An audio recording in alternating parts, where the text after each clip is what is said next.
Assalamu alaikum class 7. How are you? I hope you all are fine.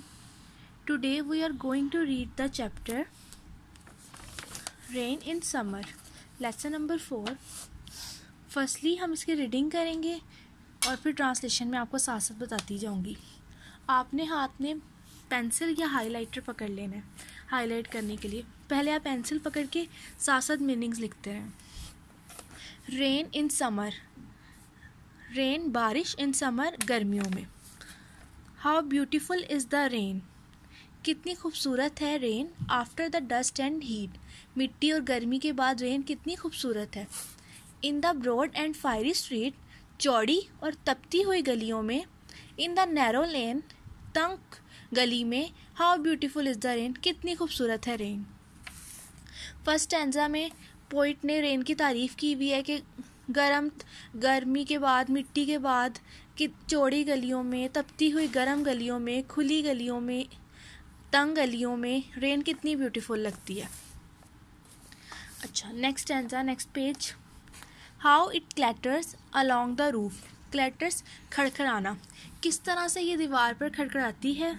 Like the tramp of hoofs, hoofs घोड़े के पाँव, घोड़े के पाँव को हूफ्स कहते हैं. आपने साथ साथ मीनिंग लिख देते हैं. घोड़े के पाँव की तरह किस तरह ये रूफ पे दीवारों पे खड़खड़ाती है.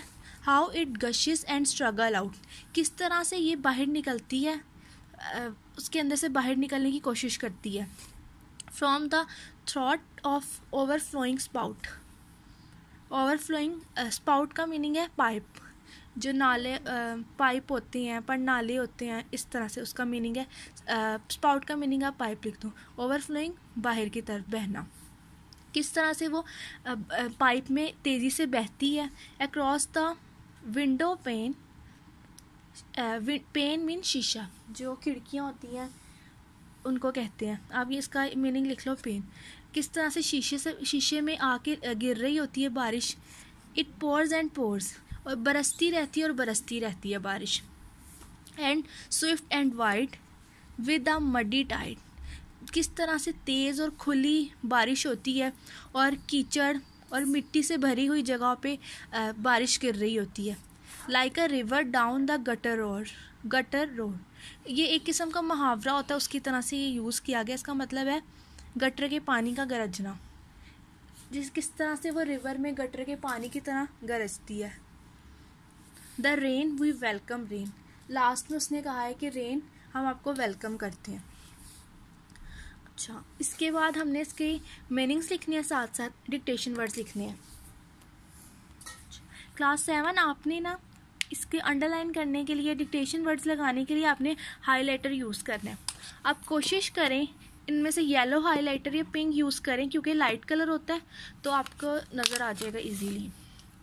मैं येलो हाइलाइटर यूज़ कर रही हूँ. ये आप डिक्टेशन वर्ड्स हैं, आप मार्क करके कॉपीज़ में लिख लें. Dust, fiery, narrow, beautiful, clatters, tramp, hoofs, gushes, struggles, spout, overflowing, pores, muddy, gutters. Already वो हाईलाइट हुए हुए वर्ड्स, लेकिन फिर भी आप लोग हाईलाइटर से हाईलाइट कर लें. ये डिक्टेशन वर्ड्स हैं और वर्ड्स मीनिंग, जो मैंने वर्ड्स की मीनिंग लगाई हैं आप इसमें से देख लो. ये मीनिंग्स आपने बुक पे भी लिखने हैं और इसी तरह से आपने कॉपी पे लिखने हैं. मैं आपको PDF सेंड कर दूंगी, उसमें से आपने लिखना है. आपने अच्छी तरह इसकी रीडिंग करनी है with translation.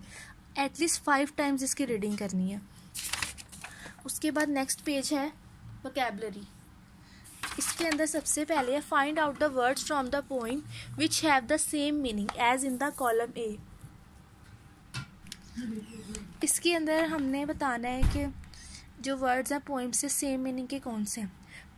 Makes repeated sharp sound, clatters. Rushes forth, gushes. As hot as fire, कौन सी चीज़ थी as hot as fire, fiery. The hard part of the feet of the horses, मैंने आपको बताया था घोड़े के पाँव, होफ्स. नेक्स्ट है बी पार्ट है consult a thesaurus and find out the synonyms of the following words. सबसे पहला वर्ड है लेन। लेन मतलब गली, स्ट्रीट, ट्रैक, एली।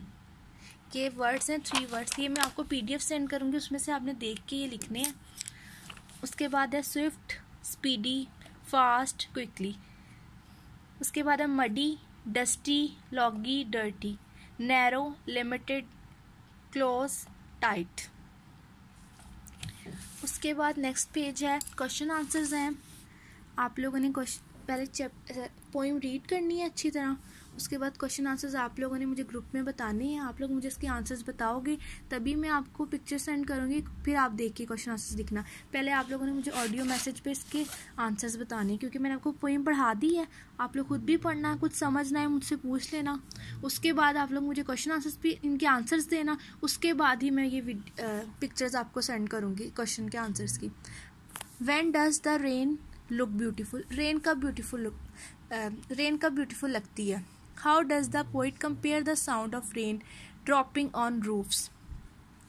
पोइट है उसने कैसे बारिश के गिरने का जो साउंड है वो ड्रॉपिंग रूफ्स के साथ कंपेयर की है।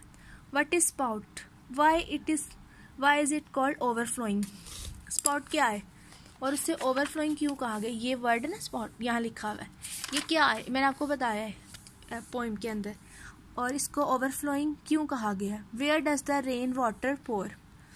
How does the rain water look like in the streets. Who welcomes the rain. ये आपने क्वेश्चन के आंसर्स मुझे बताने हैं, उर्दू में ही बता दें, इंग्लिश में बताने ज़रूरी नहीं है। इससे मुझे ये अंदाज़ा हो जाएगा कि आपने पोइम पढ़ी है, आपको कितनी समझ आई है। उसके बाद है fill in the blanks to complete the following stanza. How it clatters along the roof, like the tramps of roof.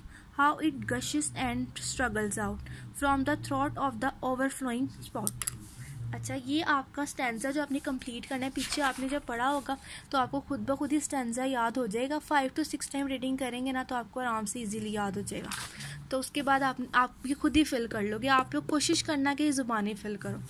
Next है ग्रामर वर्क है use of a and an. आपको पता है ए कॉन्सोनेंट के साथ यूज़ होता है और एन वॉवल्स के साथ यूज़ होता है। नीचे हैं, आपने इनको पहले खुद फिलअप करना है। जब आप फिल कर लेंगे आप मुझे सेंड करेंगे पिक्चर, उसके बाद मैं आपको बताऊंगी कि ये ठीक है या नहीं है, क्योंकि आप लोग 2 क्लास से पढ़ते आ रहे हो, बल्कि प्रेप से पढ़ते आ रहे हो वॉवल्स और कॉन्सोनेंट के बारे में। आप लोग को अच्छी तरह से पता होगा कि आपने खुद फिलअप करना है। उसके बाद नेक्स्ट पेज पे look at the picture and right a short paragraph on it. नीचे वर्ड्स भी दिए हुए हैं समरी के लिए। सबसे पहले आपने पिक्चर में बताना है कि इसमें क्या हो रहा है। आपको नज़र आ रहा होगा कि बारिश का पानी है स्ट्रीट में और बच्चे खेल रहे हैं। आपने इस पे ना 4 to 5 लाइन्स मुझे लिख के सेंड करनी है, मैं चेक करूँगी। उसके बाद फिर जो मैंने लिखा हुआ है वो मैं आपको सेंड करूँगी। उसके बाद सी पार्ट है right the summary of the poem, use the following words. आपने इसकी समरी लिखनी है, ये भी मैं आपको PDF सेंड करूँगी। उसके अंदर ये समरी भी होगी, पूरा चैप्टर होगा, क्वेश्चन आंसर्स होंगे, डिक्टेशन, वर्ड्स मीनिंग सब कुछ होंगे। ये सब कुछ मैं आपको